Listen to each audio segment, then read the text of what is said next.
3 years. That's how long Lydia lived as a ghost in her own marriage. Dominic Russo gave her a diamond ring, a sprawling Chicago estate, and his absolute, unwavering indifference. He was a man who ruled the city's underworld with an iron fist, yet couldn't spare a single glance for his wife. Until a rainy Tuesday night when he walked into their bedroom, not to yell, not to command, but to find her packing a single suitcase. In total, terrifying silence. The Russo estate in Lake Forest was built of limestone, imported glass, and deafening silence. It was 10,000 square feet of architectural brilliance, and Lydia knew the exact sound the HVAC system made when it kicked on at 6:15 a.m. She knew the precise creak of the third stair from the bottom, and she knew that if she stood by the west-facing windows in the kitchen, she could feel the draft that the contractors had never managed to fix. She knew the house because the house was her entire world. At 6:30 a.m., Lydia stood at the marble kitchen island. She was 26, dressed in a thick cream sweater and tailored trousers, her dark hair pulled back into a severe clip. She watched the espresso machine drip black liquid into a small ceramic cup. Beside it sat a folded copy of the Tribune and a plate of plain toast. Heavy footsteps sounded in the hallway. They were measured, authoritative, lacking any hesitation. Dominic walked into the kitchen. He was a tall man, broad-shouldered, wearing a charcoal suit that cost more than most cars. His tie was perfectly knotted. His jaw was covered in a faint shadow of stubble, and his dark eyes were already focused on the glowing screen of his phone. "Morning," Lydia said. Her voice was quiet, steady. Dominic didn't look up. He picked up the espresso cup, took it like a shot, and set it down with a soft clatter. "Tell Maria the cleaners need to do the study again. Someone left a smudge on the glass desk." "I'll tell her." He tapped a message out on his phone, grabbed the newspaper, and tucked it under his arm. He didn't touch the toast. He didn't look at her. It wasn't an act of cruelty. It was far worse than that. It was complete erasure. To Dominic Russo, Lydia was an appliance. She was a thermostat he had set at a comfortable temperature 3 years ago on their wedding day. And having set it, he never felt the need to check it again. Their marriage had been a treaty. The Moretti family controlled the ports. The Russo family controlled the unions. To stop a war that was bleeding both sides dry, Lydia had walked down the aisle of Holy Name Cathedral, her hand resting on the arm of her father. She had looked at Dominic at the altar, handsome, cold, terrifying, and hoped that beneath the reputation there might be a man she could eventually talk to. She had spent the first year trying. She had cooked his favorite meals, staying up late to learn recipes from his mother's old housekeeper. He would come home, eat in silence, and go to his study. She had tried asking about his day, only to be met with a flat, warning stare that clearly stated his business was none of hers. She had bought lingerie, expensive and delicate, waiting in their massive king-sized bed. He had looked at her, exhausted from whatever violence he had orchestrated that day, turned his back, and gone to sleep. By the second year, the trying stopped. Lydia learned to exist in the margins of his life. She managed the estate, organized the staff, and attended the mandated charity galas, where he would place a heavy, possessive hand on her lower back for the cameras, only to drop it the second the flashbulbs stopped popping. The front door opened heavily, and Leo, Dominic's underboss, stepped into the foyer, shaking rain from his coat. "Cars are ready, Dom." The meeting at the docks is moved up to 8. Dominic finally pocketed his phone. He adjusted his cuffs. Lydia noticed a faint rust-colored stain near the hem of his left sleeve. Blood. Not fresh. Probably from last night. She didn't flinch. She just noted it, the way she noted the draft by the window. "I'm gone," Dominic said to the room at large. "Will you be home for dinner?" Lydia asked. It was a Tuesday. Today was October 14th. It was the 2-year anniversary of her father's death. Dominic had promised 6 months ago that he would be here tonight. It was the only thing she had asked of him all year. Dominic paused in the doorway, his back to her. "Probably late. Eat without me." The heavy oak door slammed shut behind him. The sound echoed through the cavernous foyer, bouncing off the limestone walls, before settling back into the familiar, suffocating silence of the house. Lydia stood at the marble island for a long time. She looked at the uneaten toast. She looked at the empty espresso cup. She didn't cry. The well of tears had dried up sometime around her 25th birthday. Instead, she reached out, picked up the ceramic cup, and walked to the sink. She turned on the water and watched it wash away the bitter dregs. Probably late. She turned off the tap. She dried her hands meticulously on a linen towel. She looked around the immaculate, beautiful kitchen. She had spent 3 years waiting for a man to notice she was in the room. Something deep inside Lydia's chest, a fragile, hopeful mechanism that had kept her trying, kept her waiting, gave a quiet, definitive snap. It wasn't an explosion. It was the sound of a lock clicking into place. By 7 p.m., the rain had turned into a torrential downpour, lashing against the floor-to-ceiling windows of the formal dining room. Lydia sat at the head of the mahogany table. It was set for 2. The china was Limoges, the silver was polished, and 2 tall white candles burned steadily in the center. Maria, the housekeeper, had outdone herself. A prime rib roast rested under a silver cloche on the sideboard. Lydia was wearing a simple black dress. Her father had liked this dress. He had bought it for her in Paris, back when she was just a girl, before the family business had swallowed her future whole. She checked the gold watch on her left wrist. 7:15 p.m. She picked up her phone and dialed Dominic's personal number. It rang 3 times before dropping straight to voicemail. "Hi, you've reached Dominic." The recording was gruff, impatient. She hung up without leaving a message.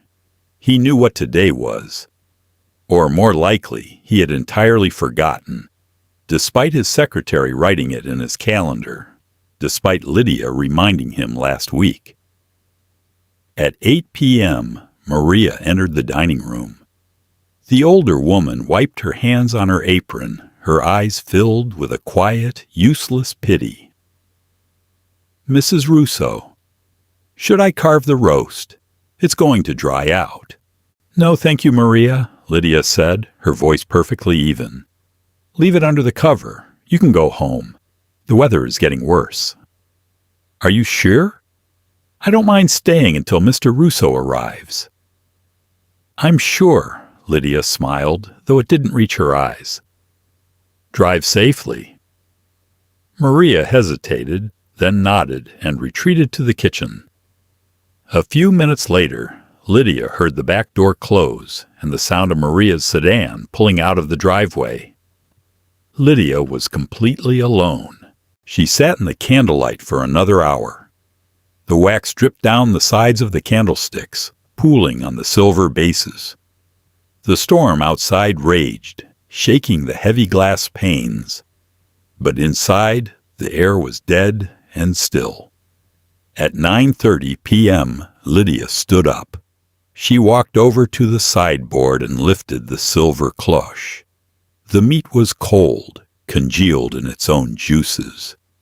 The aroma, once rich and inviting, now smelled heavy and stale. She walked back to the table and blew out the candles. The room plunged into shadows, illuminated only by the flashes of lightning outside. She didn't throw a glass. She didn't scream. She walked out of the dining room and climbed the sweeping grand staircase. Her footsteps made no sound on the thick carpet. As she walked down the long corridor toward the master suite, she saw her reflection in the gilded mirrors that lined the walls. She stopped and looked at herself. The black dress, the pale skin, the dark, lifeless eyes. She looked exactly like a widow. I am 26, she thought. I have 40, maybe 50 years left on this earth. Am I going to spend them sitting at a mahogany table, waiting for a ghost to walk through the door? The answer arrived with a startling absolute clarity. No, she entered the master bedroom. It was massive, dominated by a 4-poster bed and heavy velvet drapes.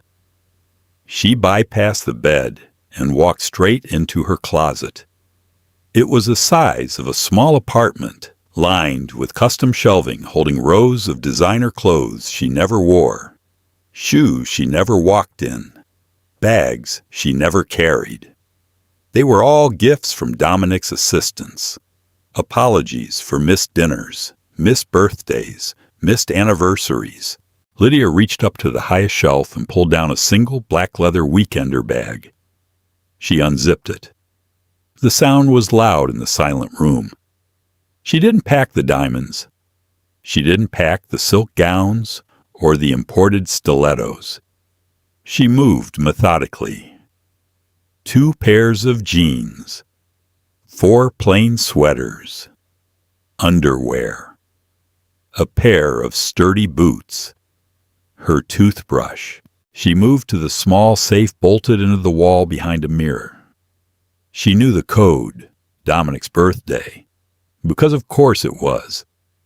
She opened it and took out her passport, her birth certificate, and a stack of cash she had been quietly siphoning from the grocery allowance for the past year. It wasn't millions, but it was enough to disappear. She placed the documents and the money into the inner pocket of the leather bag. She zipped the bag shut. She set it on the floor next to the door. Then she walked over to the vanity, unclasped the heavy diamond necklace Dominic had bought her for their first anniversary, and let it pool on the glass surface. She slid the 3-carat engagement ring off her finger, followed by the plain platinum wedding band. They made a soft clink as they hit the glass. Lydia looked at her bare left hand. She felt light. For the first time in 3 years, she felt like she could breathe. She didn't write a note. There was nothing left to say. She turned to pick up her bag. Downstairs, the heavy oak front door slammed shut. Dominic Russo stripped off his soaked overcoat, throwing it over the banister. He was exhausted down to his marrow. The meeting at the docks had devolved into a shouting match, followed by a physical altercation that ended with him putting a rival lieutenant in the hospital. His knuckles were bruised, his head pounded with a vicious migraine, and he stank of rain, stale cigar smoke, and cheap warehouse coffee. The house was dark. That wasn't unusual. Lydia was usually asleep by the time he got home. He unholstered his weapon, placing it on the foyer table next to his keys, and rolled his shoulders, trying to work out the knot of tension in his neck. He needed a scotch and 12 hours of sleep. He walked past the dining room, glancing in. He stopped. In the dim light from the hallway, he could see the table set for 2, the burned-down candles, the untouched silver cloche on the sideboard. A faint prickle of unease touched the back of his neck.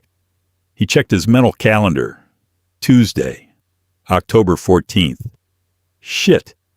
Her father's anniversary. He had promised. He rubbed a hand over his tired face. He would have his secretary buy her a tennis bracelet tomorrow, or a car, whatever she wanted. He didn't have the energy for a sulking wife tonight. Dominic climbed the stairs, his footsteps heavy. He walked down the hall and pushed open the door to the master suite. He expected the room to be pitch black. He expected the soft sound of her breathing from the left side of the bed. Instead, the lights in the massive walk-in closet were blazing. Dominic frowned. He walked across the thick carpet, the smell of rain clinging to him. "Lydia," he called out, his voice a low, raspy rumble. He stepped into the doorway of the closet. She was standing by the vanity mirror. She was wearing a thick black sweater and dark jeans. Her hair was down, falling in dark waves over her shoulders. And sitting on the floor, directly at her feet, was a black leather weekender bag. Bulging, zipped tight. Dominic froze. His brain, trained to assess threats in a fraction of a second, struggled to process the visual information. The bag, the civilian clothes, the empty vanity surface, save for the distinct glittering pile of her wedding rings and the diamond necklace. She didn't jump when he walked in. She didn't look startled. She just turned her head and looked at him. Her expression was completely blank. There was no anger. There were no tears. It was just nothing. "What is this?" Dominic asked. The exhaustion vanished, replaced by a sudden sharp spike of adrenaline. "A bag," Lydia said simply. Her voice was quiet, lacking any of the tremor he would expect. "I can see it's a bag. Why is it packed?" He took a step into the closet. His large frame suddenly made the massive space feel claustrophobic. He looked from her bare hands to the bag, then back to her face. Lydia picked up the handle of the bag. It was heavy, but she hoisted it onto her shoulder. "Because I am leaving, Dominic." He stared at her. If she had screamed at him about the missed dinner, if she had thrown a vase, he would have known what to do. He knew how to handle anger. He dealt with anger every day. But this profound, terrifying calm, it paralyzed him. "Leaving," he repeated, the word sounding foreign in his mouth. "It's midnight. It's pouring rain. Stop being dramatic. Take your coat off." He used his boss voice, the tone that commanded rooms of armed men to stand down. Lydia didn't blink. She walked right toward him. For a second, he thought she was going to embrace him, but she just stopped a foot away, waiting for him to move out of the doorway. "Move, Dominic." "You're not going anywhere," he snapped, his voice dropping an octave. He planted his feet. "You're angry about dinner. I get it. The docks were a mess. Someone tried to make a move on the union contracts. I'll make it up to you." Lydia let out a small, tired sigh. It wasn't an exasperated sigh. It was the sound of a woman who was just fundamentally exhausted by the conversation. "This isn't about dinner," she said. She looked up, meeting his eyes directly. He realized with a jolt that he hadn't actually looked into her eyes in months. They were a deep, dark brown, and currently they were looking at him as if he were a stranger on the street. Dinner was just the period at the end of the sentence. "I'm done." "Done with what?" he demanded, anger finally sparking. A defensive shield against the sudden icy panic gripping his chest. "You want for nothing? You live in a palace. You have unlimited credit. You have my protection." "I don't have a husband," she stated softly. "I have a warden who occasionally pays my bills. I'm 26 years old, Dominic. I am slowly dying in this house. And you are so busy running the city, you haven't even noticed the corpse in your bed." The words hit him like a physical blow. He actually took a half step back. "Lydia, I don't hate you," she continued, her voice perfectly level. "I just don't care anymore. The treaty between our families is solid. Your position is secure. I serve my purpose. Now, please, step aside." She stepped forward. Dominic didn't move. For the first time in his entire life, the man who controlled Chicago didn't know what to do. He looked at the rings sparkling on the glass vanity.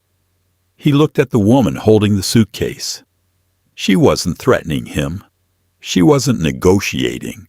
She was already gone. "You can't leave," Dominic said, his voice suddenly sounding tight, stripped of its usual authority. He reached out and grabbed the strap of her bag. Lydia let go of the strap instantly, letting the bag drop to the floor between them with a heavy thud. She didn't fight him for it. She just looked at his hand holding the leather, then back up to his face. "Keep the bag," she whispered. "I don't need it."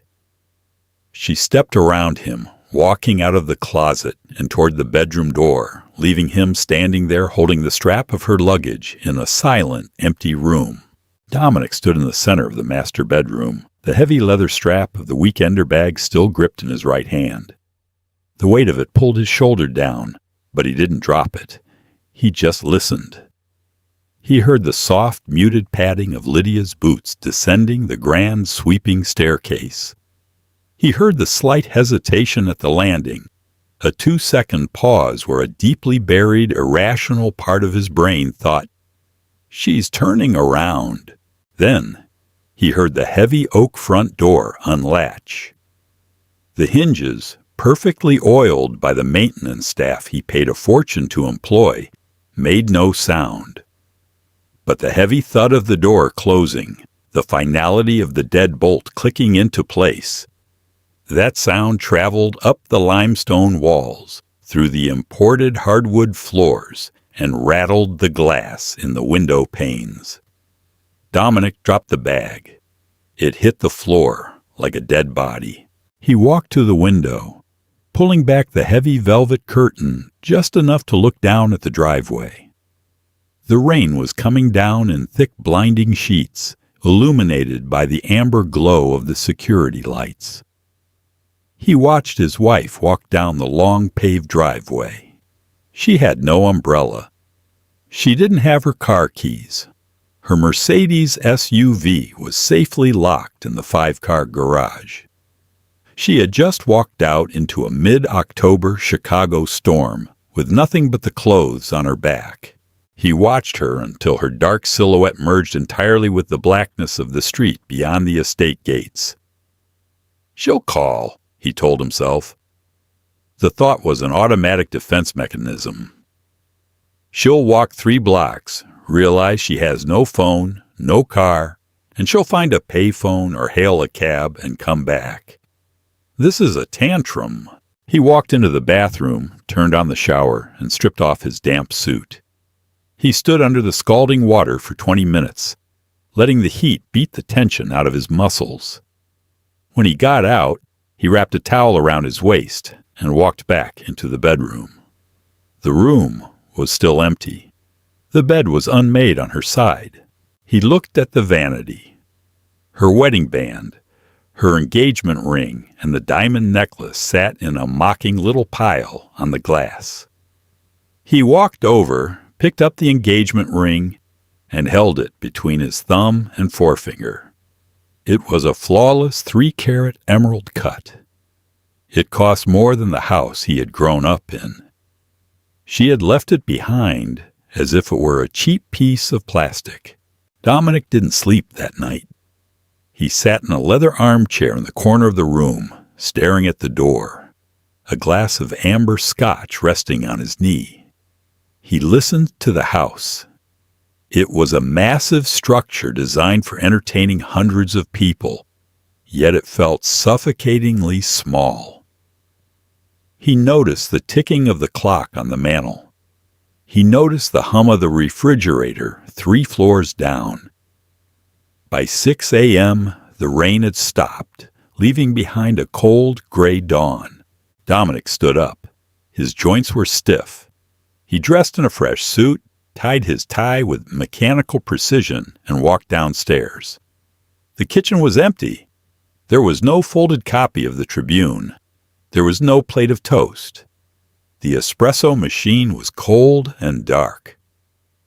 At 7 a.m., Maria unlocked the back door and stepped into the kitchen, shaking out a damp umbrella.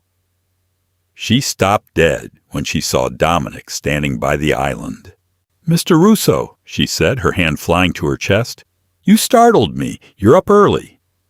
"Where is she, Maria?" Dominic asked. His voice was gravelly, scraped raw by the sleepless night. Maria blinked, her eyes darting toward the hallway, then back to him. "Mrs. Russo? I assumed she was upstairs asleep. She told me to leave early last night. The storm. She's not upstairs." Maria's expression shifted. The polite, professional mask of a seasoned housekeeper slipped, revealing a flash of genuine alarm. She set her bag down slowly on the counter. "Did she take her car?" "No." "Her phone?" "Left it on the nightstand." Dominic hadn't realized that until he checked the room an hour ago. The sleek silver smartphone was sitting exactly where it always did, plugged into the charger. Maria looked at the cold espresso machine. She looked at the empty counter. Then she looked at Dominic. For the first time in the 5 years she had worked for him, she didn't look at him with deference. She looked at him with something that bordered on accusation. "Mr. Russo, with all due respect," Maria started, her voice trembling slightly, "your wife has been disappearing for a long time. You just finally noticed." Dominic's jaw tightened. "Excuse me?" She spends her days in the conservatory, staring at the dead plants. She eats lunch alone in a dining room built for 20. She knows the name of every delivery driver, every landscaper, and every grocery clerk, because they are the only people who actually speak to her. Maria grabbed a rag and began wiping down a spotless counter, her movements aggressive. Yesterday was her father's anniversary. She spent 6 hours preparing that roast. She wore the dress he bought her. "I had union trouble at the docks," Dominic said, the excuse sounding incredibly hollow, even to his own ears. "The docks will be there tomorrow," Maria replied softly, stopping her manic cleaning. "Your wife is not." The front door opened. Heavy, familiar footsteps echoed in the foyer. Leo walked into the kitchen, a tablet in his hand, a thick file tucked under his arm. "Dom, we have a problem," Leo started, not looking up from his screen. "The Moretti crew is pushing back on the Southside Territory lines. We need to sit down with their captains today, or this is going to turn into a shooting war on the streets." Dominic didn't look at Leo. He was staring at the space where Lydia usually stood every morning. "Dom?" Leo prompted, finally looking up. He caught the thick, heavy atmosphere in the room. He looked at Mariah, who quickly averted her eyes and hurried into the pantry. Leo lowered the tablet. "What's wrong? You look like you caught a bullet." "Lydia's gone," Dominic said. Leo frowned. "Gone where?" "To her sister's in New York." "Gone, Leo. She packed a bag and walked out the front door in the middle of the storm last night. She left her rings. She left her phone. She took nothing." Leo's eyes widened slightly. In their world, wives didn't leave. They endured. They spent money. They looked the other way. Or they filed for incredibly quiet, heavily mediated divorces. They did not simply walk out into the night without a trace. "Okay," Leo said slowly, his brain shifting into operational mode. Did she get taken? Was there a breach? No. I was standing right there. I watched her pack. Dominic finally turned to face his underboss. The exhaustion was etched deep into the lines around his eyes. Find her. Leo nodded, tapping the screen of his tablet. I'll get the guys on it. We'll pull traffic cams from the main roads, check the train stations, the airports. We'll track her credit cards. She didn't take them, Dominic interrupted. She took a stack of cash from the house safe and her passport. Nothing else. Leo paused. She's smart. She's my wife, Dominic corrected sharply. Put every available man on this. I want her found by sundown. But Leo... Dominic stepped forward, closing the distance between them, his presence suddenly overwhelming and dangerous. Tell your men they are to observe only. They do not approach her. They do not speak to her. If a single one of them puts a hand on her to drag her back here, I will personally strip the flesh from their bones.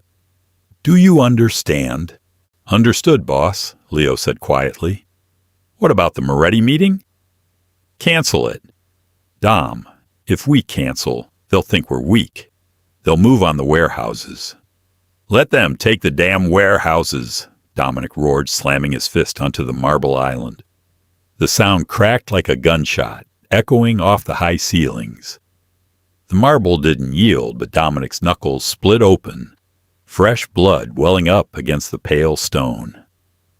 I don't care about the warehouses right now. Find my wife. The motel room smelled like stale tobacco, industrial bleach, and damp carpet. It was a scent Lydia had never encountered in her 26 years of life. Yet as she sat on the edge of the sagging mattress, she inhaled it like it was pure mountain air. It was 8 a.m. on Wednesday. She was in a town called Crestwood, about 20 miles south of the city. Last night, after walking for nearly 2 miles in the freezing rain, she had found an all-night diner. She had slipped the waitress a $50 bill just to use the landline in the back office. She had called a private cab company, paying a premium in cash for a driver who didn't ask questions and didn't mind soaking wet upholstery. She had checked into the Starlight Motor Inn under the name Sarah Hughes. The teenager working the desk behind bulletproof glass hadn't even looked at her face when she slid 3 crisp $100 bills under the slot to cover a week's stay. Lydia stood up and walked to the small, grimy window. She peeked through the gap in the heavy floral curtains. The parking lot was filled with beaten-up pickup trucks and rusted sedans.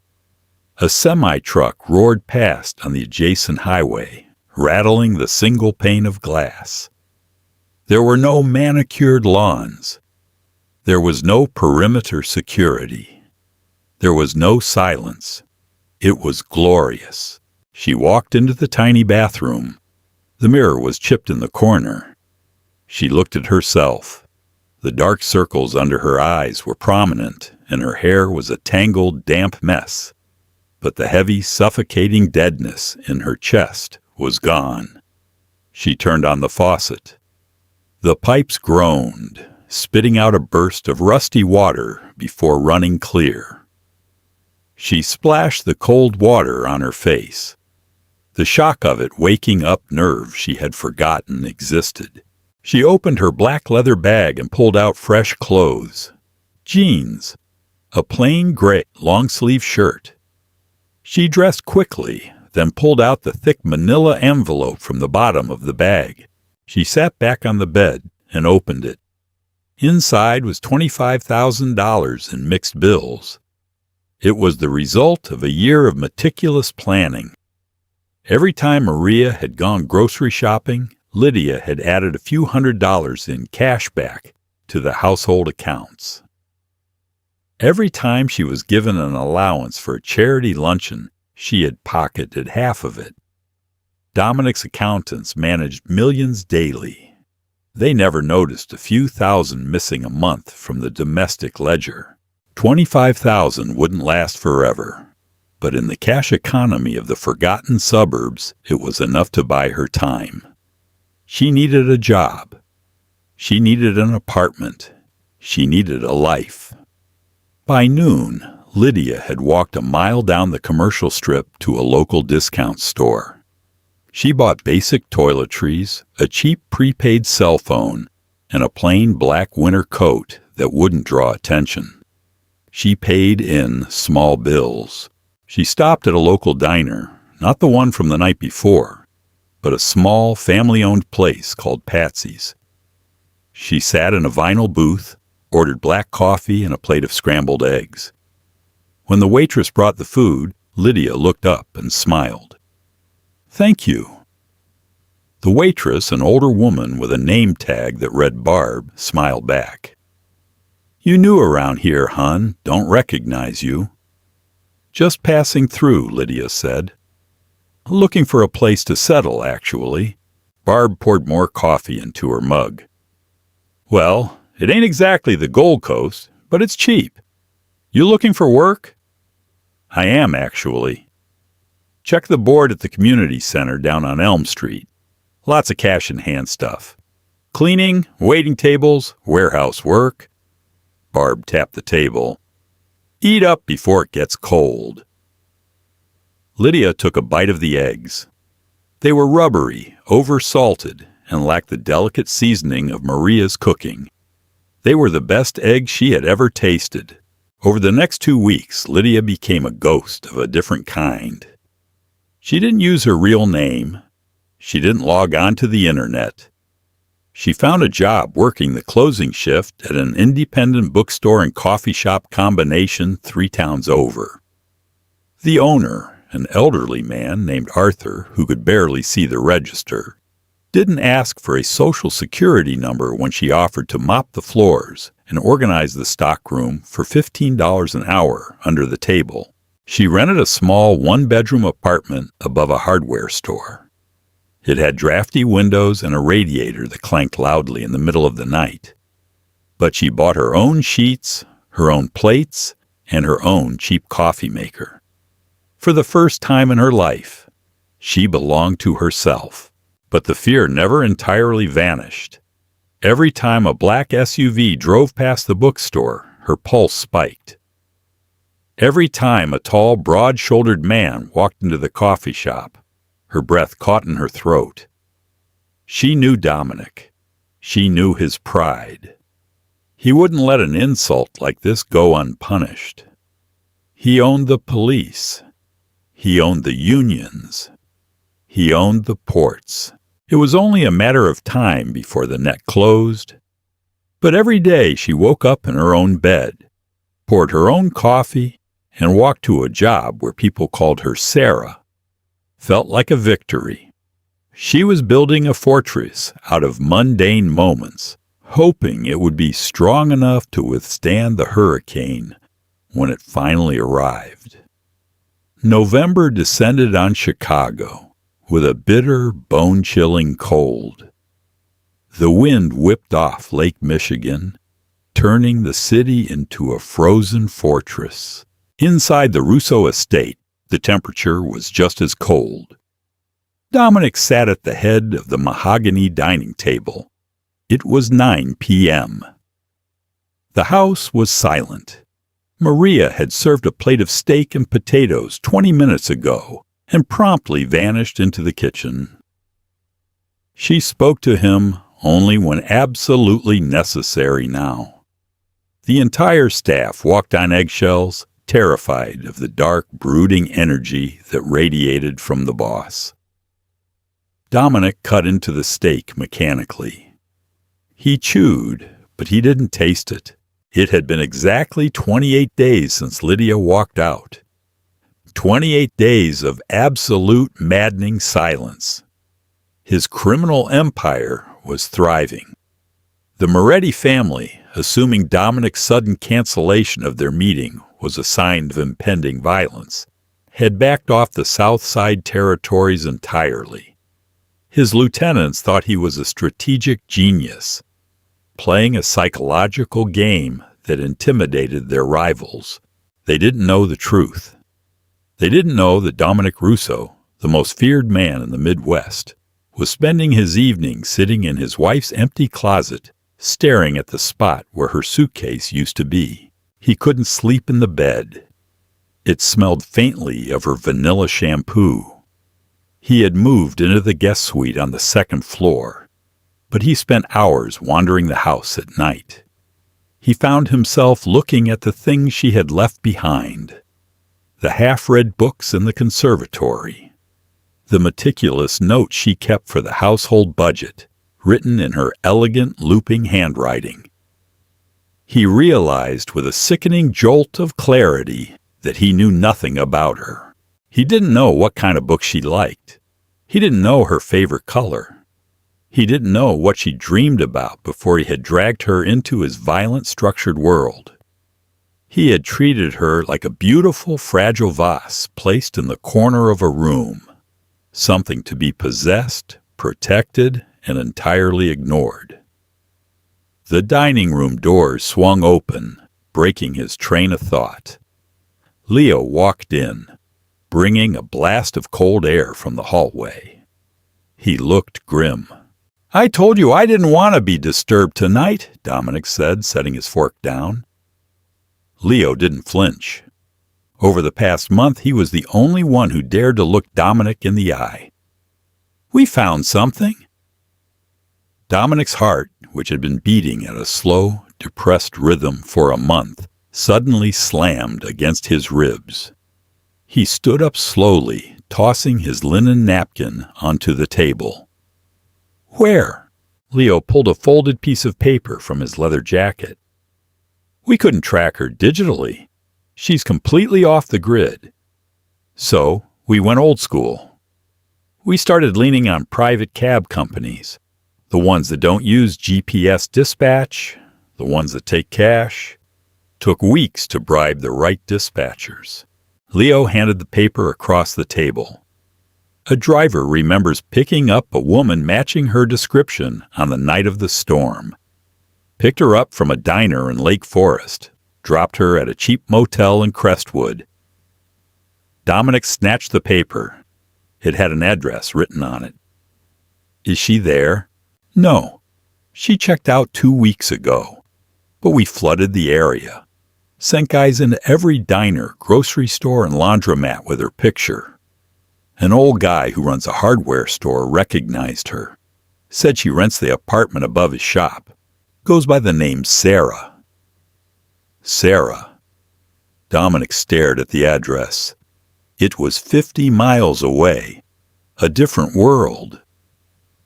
"The boys are sitting outside the building right now," Leo continued softly. "They haven't made a move, just like you asked."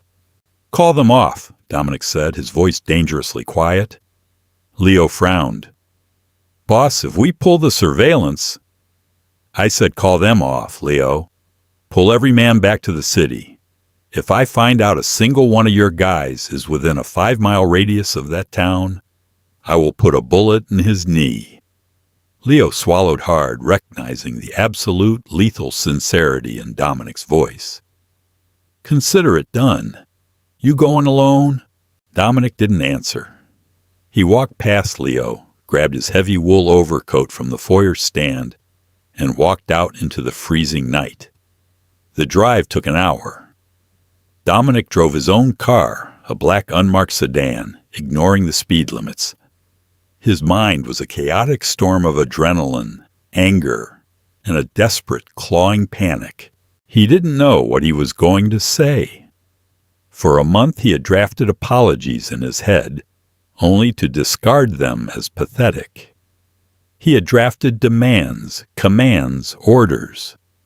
But he knew, remembering the dead, empty look in her eyes in the closet, that orders wouldn't work anymore.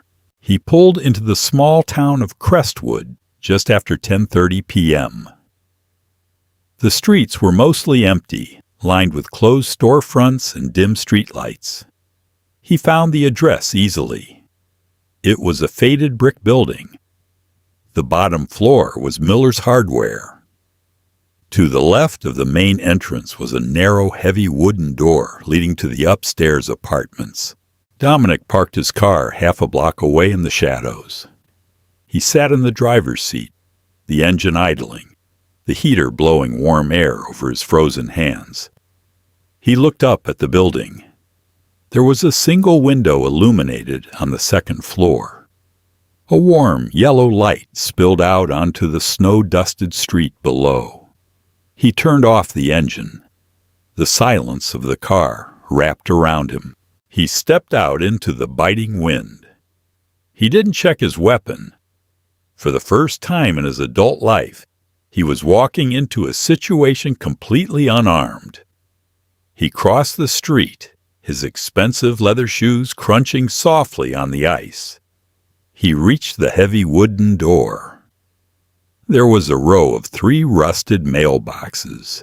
One had a piece of masking tape stuck to it, with the name S. Hughes written in black marker. It was Lydia's handwriting. The elegant, looping letters he had seen on the grocery lists. Dominic reached out and touched the tape. His hand was trembling. The man who ordered hits, who crushed rivals, who controlled politicians, was standing in a freezing alleyway, shaking over a piece of masking tape. He didn't knock on the street-level door. He stepped back into the shadows across the street, leaning against the cold brick wall of a closed bakery. He waited. An hour passed. The cold seeped through his coat, numbing his legs. But he didn't move. At midnight, the yellow light in the second-floor window flickered off. Dominic stood in the dark for a long time, watching the black window. He had found her. He could walk up there, kick the door off its hinges, and carry her out. It would take less than 2 minutes. But he knew if he did that, he would be carrying a corpse back to a tomb. He turned up the collar of his coat against the wind. He didn't walk toward her door. Instead, he walked slowly back to his car, knowing that the real war wasn't about finding her. The real war was going to be figuring out how to become a man she wouldn't want to run away from. The bell above the door of Pages and Perks chimed. It was a Tuesday afternoon, a little past 2. The shop smelled of roasted espresso beans, old paper, and the slightly burnt cinnamon scones Arthur insisted on baking. Lydia was wiping down the counter. "Welcome, what can I—" The words caught in her throat. Dominic stood inside the threshold. He wasn't wearing his tailored charcoal suits. He wore dark jeans, heavy leather boots, and a thick black pea coat turned up against the December wind. Snow dusted his dark hair. He looked massive in the cramped, cozy bookstore, entirely out of place. Lydia froze. The rag slipped from her fingers, landing on the floor. Her heart slammed against her ribs. She glanced toward the back room where Arthur was napping, then out the front window. She braced herself for the fleet of black SUVs, for Leo and half a dozen armed men to flood the street. There was only Dominic's unmarked sedan parked by a frozen snowbank. He was completely alone. He didn't move toward her. He took his hands out of his pockets, showing they were empty. He stepped up to the counter, stopping exactly 3 feet away. The distance felt deliberate, calculated. "Black coffee, please," Dominic said. His voice was low, stripped of the sharp edge of command she had heard every day for 3 years. Lydia stared at him. "What are you doing here?" Her voice was a harsh whisper. "Ordering coffee," he replied evenly. He pulled a worn leather wallet from his coat, extracted a $5 bill, and set it on the counter. He didn't try to touch her hand. He didn't issue an order to pack her things. Her hands trembled as she turned around, grabbed a paper cup, and filled it from the drip urn. She placed it on the counter, pushing it toward him. She took the $5 and handed him his change. Their fingers didn't brush. "Thank you," Dominic said. He took the cup, turned, and walked to a small, wobbly wooden table in the far corner of the shop, wedged between the true crime and philosophy sections. He sat in a creaky wooden chair, took a sip of the coffee, opened a newspaper, and began to read. Lydia stood behind the counter, paralyzed. For an hour she waited for the trap to spring. But Dominic just sat there. He didn't stare at her. He didn't try to catch her eye. At 3:15 he stood up, threw his empty cup in the trash bin by the door, and walked out into the cold. Lydia slumped against the back counter, pressing her hands to her face. He found her. The fortress she had built out of mundane moments was breached. The next day, at exactly 2:00, the bell chimed. Dominic walked in. Black peacoat, snow in his hair. He ordered a black coffee, paid with exact change, and sat in the same wobbly chair. He stayed for an hour. He left. This routine continued for 2 weeks. He became a fixture in the shop. Arthur, oblivious to the dangerous reputation of the man in the corner, eventually shuffled over to Dominic's table. Lydia watched from the counter, her stomach dropping, ready to intervene if Dominic's temper flared. "You read a lot of history, son," Arthur noted, peering at the thick biography of Churchill Dominic held. Dominic looked up. He didn't glare. "It passes the time. You work night shifts? You're always in here in the afternoon." "Something like that. I run a logistics business in the city. Hours are unpredictable." "Well, Sarah here is a lifesaver," Arthur said, gesturing blindly toward Lydia. "Place would fall apart without her. Makes a terrible scone, though." Dominic's eyes shifted to Lydia. The look wasn't cold. It was observation. "I'm sure she does a fine job," he said quietly. Dominic was learning her. He watched her laugh when a regular customer complained about the snow. He watched her climb a rolling ladder to restock the top shelves, moving with a freedom she had never possessed in his house. He was watching the ghost he had lived with turn into a living woman right in front of him. On a Friday in late December, a local drunk wandered into the shop. He was loud, aggressive, and smelled of cheap vodka. He slammed his hand on the counter, demanding money from the register. Lydia stepped back. "Sir, I need you to leave." The man leaned over the counter, his face contorted. "Open the damn drawer, sweetheart, before I—" A heavy hand clamped down on the back of the drunk's neck. Dominic didn't yell. He didn't draw a weapon. He simply applied pressure. The drunk gasped, his knees buckling instantly as Dominic hauled him backward. "Walk out the door," Dominic whispered into the man's ear, his tone lethally calm. "Keep walking until you hit the city limits. If I see your face in this town again, you won't have a face left." Dominic shoved the man toward the exit. The drunk scrambled out the door, slipping on the ice. The shop fell silent. Dominic stood by the door, his chest heaving slightly. He looked at Lydia. The old dynamic flared up. The protector and the protected.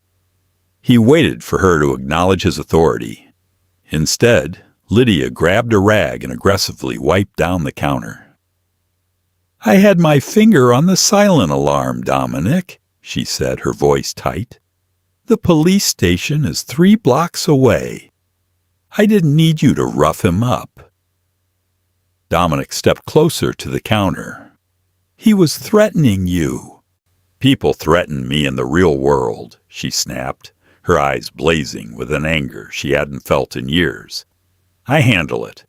I don't need a bodyguard. I don't need an enforcer." Dominic looked at her flushed cheeks.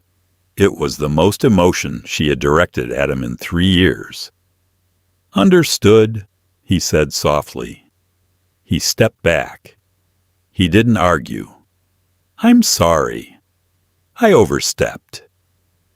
He turned and walked out of the shop without his coffee. Lydia stood behind the counter, staring at the empty doorway, her anger dissolving into profound confusion. The man who ruled Chicago had just apologized to her.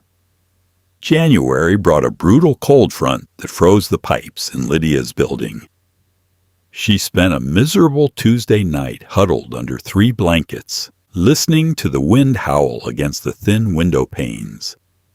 At 1 a.m., a heavy rhythmic thudding sounded against her door. It wasn't a polite knock. It was the sound of someone desperately trying to stay conscious. Lydia sat up, pulling a blanket around her shoulders. She grabbed a heavy iron fireplace poker from the corner of her room, a precaution she had bought at the hardware store downstairs, and crept to the door. She looked through the peephole. Dominic was leaning against the door frame. He was alone. His head was bowed, and his right hand was pressed hard against his left side. Even through the distorted glass of the peephole, she could see the dark, wet stain spreading across his gray sweater. Lydia unlocked the deadbolt and pulled the door open. Dominic stumbled forward, his massive frame suddenly entirely devoid of its usual grace. He caught himself on the door jamb, breathing heavily. His skin was the color of ash, his lips pale. "Lydia," he rasped, his voice sounding like dry leaves. I didn't know where else to go." He collapsed. Lydia dropped the poker. She caught him under the arms, struggling under his immense weight, and managed to drag him inside, kicking the door shut behind them. She lowered him onto the cheap, threadbare rug in the center of her small living room. Panic, sharp and metallic, flooded her mouth. "Dominic! Hey, look at me!" She knelt beside him, pulling his coat open. The gray sweater was soaked with blood. She pulled the hem up. There was a deep, jagged laceration along his rib cage, a knife wound. It was bleeding sluggishly, a sign he had already lost too much. "Hospitals," she stammered, pulling her phone from her pocket. "I'm calling an ambulance." A heavy, cold hand clamped around her wrist. Dominic's eyes fluttered open. They were glassy, unfocused. "No cops, no hospitals. It's a dispute. Southside crew tried to push into the transit yards. If I go to a hospital, it's public. Shows weakness. Leo is handling the cleanup." "You're bleeding to death on my rug, Dominic. You need a doctor. Just bind it," he muttered, his head falling back against the floorboards. "Miss the organs, graze the rib. Just bind it, Lydia. Please." It was the second time she had ever heard him say the word please. She threw her phone onto the couch. She ran to her small bathroom, grabbed her first aid kit, 4 clean towels, and a bottle of rubbing alcohol she used for cleaning. She ran back, dropping to her knees beside him. She worked in frantic silence. She pressed a thick wad of towels against the wound, applying brutal, heavy pressure. Dominic let out a low, guttural groan, his jaw locking, but he didn't pull away.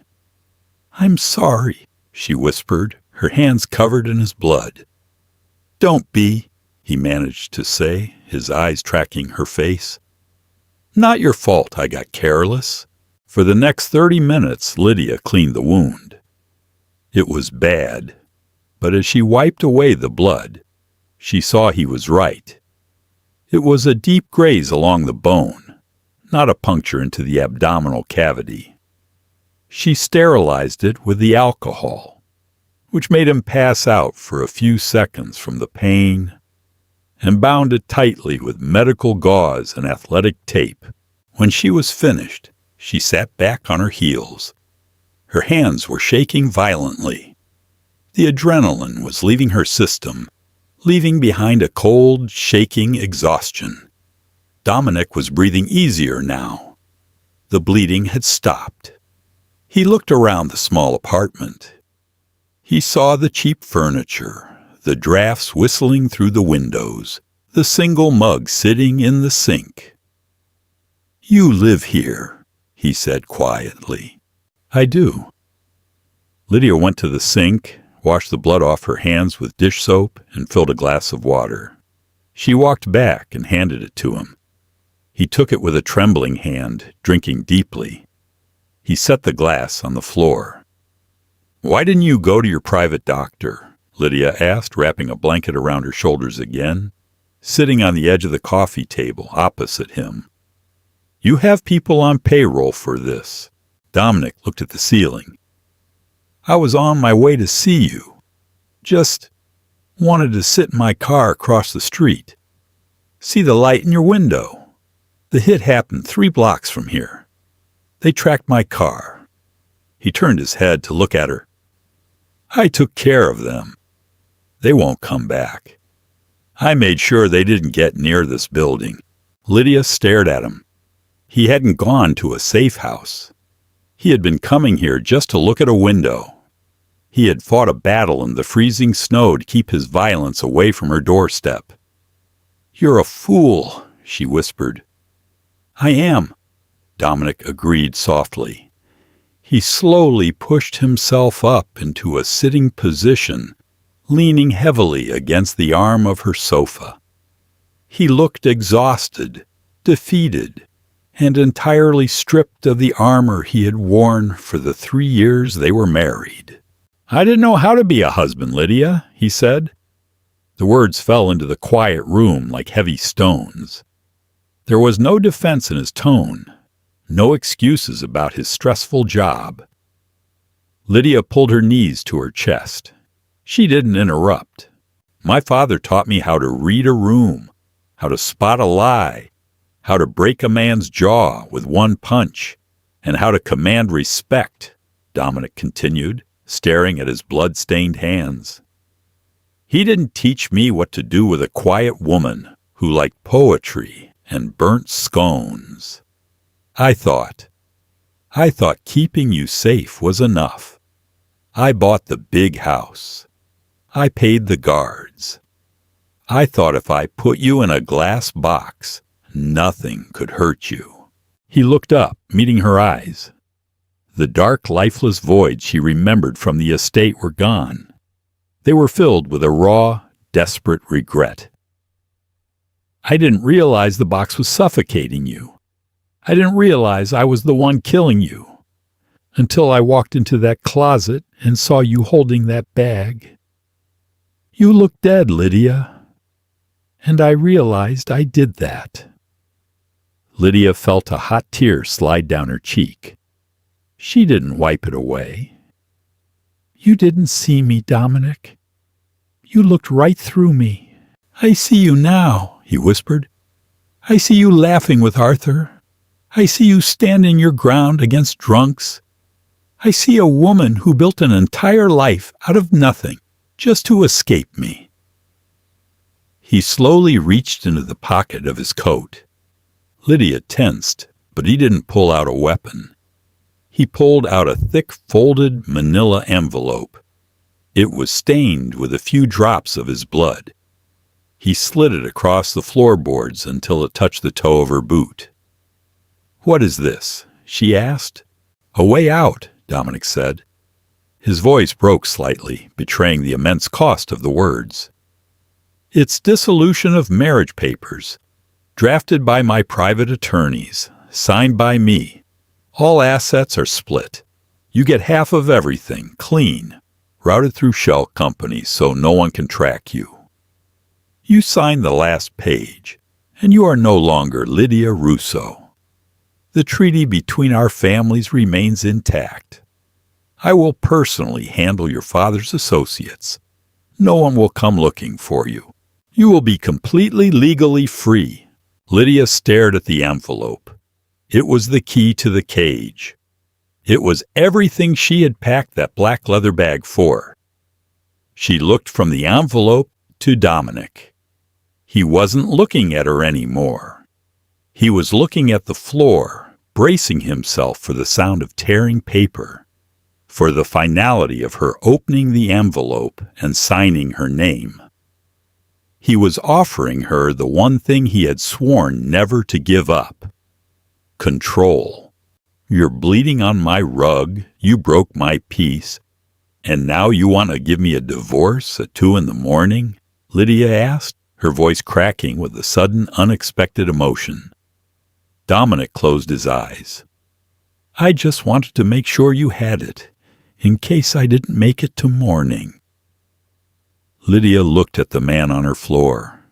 The monster of Chicago, the ghost of Lake Forest, the man who drank bad coffee for 2 weeks just to watch her breathe. She leaned forward. She didn't pick up the envelope. Instead, she reached out and rested her hand gently on his uninjured shoulder. Dominic flinched at the contact, his eyes flying open. Sleep, Dominic, Lydia said softly. You've lost too much blood. We'll talk about lawyers tomorrow. Morning arrived with a blinding, harsh sunlight reflecting off the snow outside the window. Dominic woke up with a stiff neck and a throbbing pain in his side. He was lying on Lydia's sofa, covered in a thick quilt. He remembered her helping him up onto the cushions hours ago. He smelled coffee, not the bitter, perfectly extracted espresso of his estate, but the cheap, burnt smell of a drip machine. He turned his head. Lydia was sitting at her small kitchen table. She was wearing an oversized sweater and nursing a mug. In front of her sat the manila envelope. It was open. The legal documents were spread out on the table. Dominic's chest tightened. He sat up slowly, biting back a groan as his injured ribs protested. You read them. I did, Lydia said. She didn't look up. Your lawyers are very thorough. $3 million transferred to an offshore account. A house in upstate New York under a dummy corporation. Complete legal separation. You deserve it, Dominic said, his voice rough. He swung his legs off the sofa, grabbing his blood-stained sweater from the floor. I'll have Leo bring a car around. I won't bother you again, Lydia. You have my word. He stood up, swaying slightly. He felt empty. The core of his chest had been carved out. He had done the right thing, the human thing, and it cost him everything. Dominic. He stopped, his hand on the back of the sofa. He looked at her. Lydia picked up a black ballpoint pen. She tapped it against the edge of the table. For 3 years, she started, her voice steady and clear, I lived with a man who treated me like a piece of expensive furniture. I hated that man. I left that man. She stood up from the table. She picked up the thick stack of legal documents. But the man who sat in a bookstore for 2 weeks drinking terrible coffee, without saying a word, just to make sure I was safe? Lydia walked slowly across the room, closing the distance between them. The man who took a knife to the ribs to keep a turf war away from my apartment, and then handed me the power to destroy him. She stopped right in front of him. She held up the documents. Then, very deliberately, she tore them down the middle. The sound of the thick paper ripping was deafening in the quiet apartment. She tore them again, dropping the shredded pieces of her absolute freedom into the small trash can by his feet. Dominic stared at the trash can, then slowly raised his eyes to her face. He was entirely paralyzed. Lydia, what are you doing? I don't want a house in upstate New York, she said, looking up into his dark eyes. The fear was completely gone. and I don't want $3 million in an offshore account. I have a job here. I have an apartment. I have Arthur." "I don't understand," Dominic breathed, his hand instinctively reaching out, stopping an inch from her waist, terrified to cross the boundary. "I'm not moving back to the estate, Dominic," she said firmly. "I will never live in a museum again. I will not sit at a mahogany table waiting for you to come home." "Okay," he said immediately. "I'll burn the estate down. I'll sell it. Whatever you want." A small, genuine smile touched the corners of her mouth. It was the most beautiful thing he had seen in years.